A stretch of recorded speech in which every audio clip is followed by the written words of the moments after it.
Hi guys! Magandang araw po sa inyo. Ito po at nagpe-flex ulit ng halaman ng inyong plantita. At ang pineflex ko po ngayon ay si Kalanchoe sexangularis.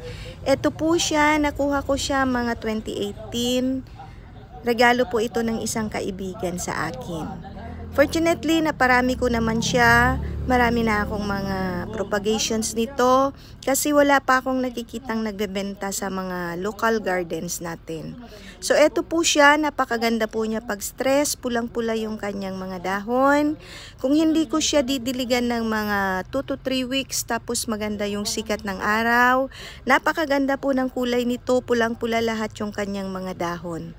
Hopefully, maparami ko pa sila at mapalaki ko sila para naman meron akong may dagdag sa mga collection ko dito sa garden. Salamat sa panonood. Have a nice day. Have a great day everyone. Bye-bye!